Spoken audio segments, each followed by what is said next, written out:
belangrijkste nieuws uit Curaçao in het Nederland. Access Journaal, vers van de pers.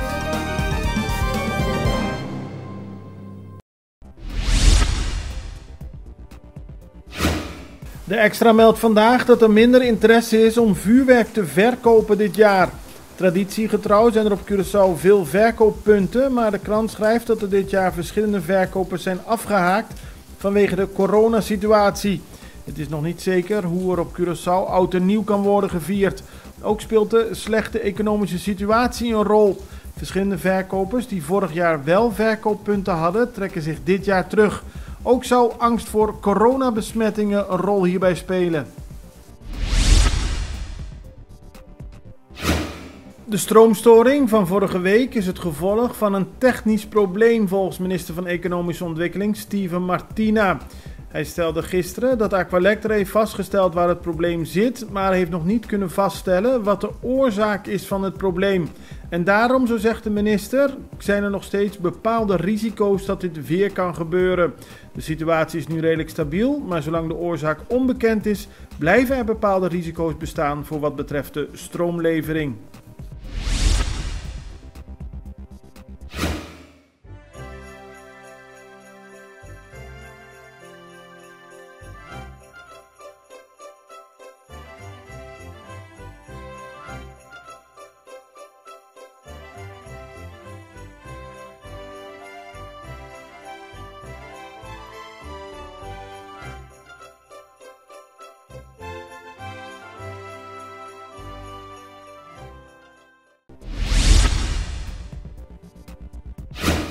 De stroomlevering vorige week op Curaçao haperde flink. Voor het eerst in de geschiedenis, zegt minister Martina, was er sprake van zo'n langdurige stroomstoring. In totaal zaten de huishoudens meer dan 40 uur zonder stroom. Het hoogtepunt vond plaats op de nacht van zaterdag op zondag, toen huishoudens meer dan 26 uur zonder stroom zaten. En op Bandenbouw was de situatie nog een beetje erger. Daar zaten de huishoudens gemiddeld meer dan 50 uur zonder stroom afgelopen week. Dat was een gevolg van een kabelbreuk als gevolg van werkzaamheden. De controles op het naleven van de coronamaatregelen in de horeca op Curaçao gaan gewoon door. Gisteren vonden er controles plaats in Bandenbouw. Die werden uitgevoerd door de politie in samenwerking met MEO. Een snack in Pannenkoek werd gesloten omdat de eigenaar er toestond dat mensen voor de deur stonden te drinken. En verderop, bij Groot Santa Marta, was een winkel nog open na de verplichte sluitingstijd. How does an electric car work? Electric vehicles are using a battery that powers the electric motor. Did you know an electric vehicle has enough range for everyday use? Day in, day out? Driving an electric vehicle gives you comfort in a modern car and has almost no service needs. Start driving eco-friendly and emission-free. Electricity is your new fuel.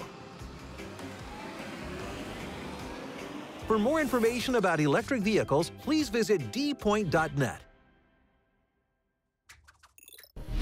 De rechter heeft gisteren 1500 gulden boete opgelegd aan een militair. Hij is de afgelopen jaren 1 keer aangehouden toen hij dronken achter het stuur zat. 3 keer reed hij zonder rijbewijs en 1 keer zonder belastingpapieren. De laatste keer werd hij aangehouden tijdens de lockdown. Het gaat om de 21-jarige El Pieters.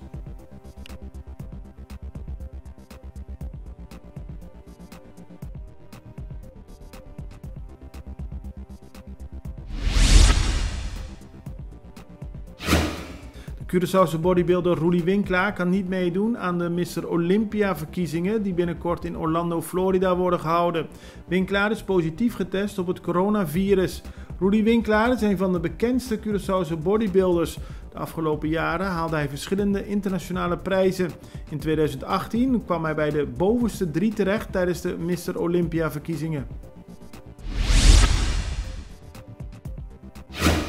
Gratis met de bus. Landsloterij heeft gisteren alle passagiers van ABC Busbedrijf gratis laten vervoeren. Landsloterij betaalde de tickets. Het gebeurde in het kader van het project Hope and Joy.